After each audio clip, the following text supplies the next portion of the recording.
ഈശോ മിശിഹായ്ക്ക് സ്തുതിയായിരിക്കട്ടെ.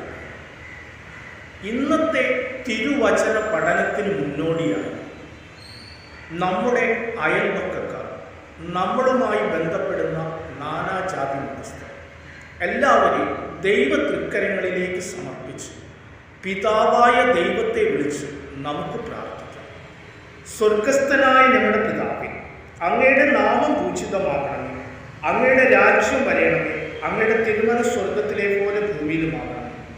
അന്നു വേണ്ടുന്ന ആഹാരം ഇന്ന് ഞങ്ങൾക്ക് തരണമേ. ഞങ്ങളുടെ കടക്കാരോട് ഞങ്ങൾ ക്ഷമിക്കുന്നത് പോലെ ഞങ്ങളുടെ കടങ്ങളും പാപങ്ങളും ഞങ്ങളോട് ക്ഷമിക്കണമേ. ഞങ്ങൾ പ്രലോഭനത്തിൽ വീഴാനിടയാകരുത്, ദുഷ്ടാരൂപി ഞങ്ങളെ രക്ഷിക്കണമേ. എന്തുകൊണ്ടെന്നാൽ രാജ്യവും ശക്തിയും മഹത്വവും എന്നേക്കും അങ്ങയുടേതാകുന്നു. ആമേൻ. ഇന്നത്തെ തിരുവചനം യാക്കോബ് ശ്ലീഹ എഴുതിയ ലേഖനം 4-ാം അധ്യായം 17-ാം വാക്യം.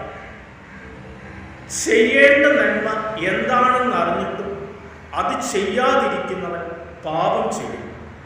ആമേൻ.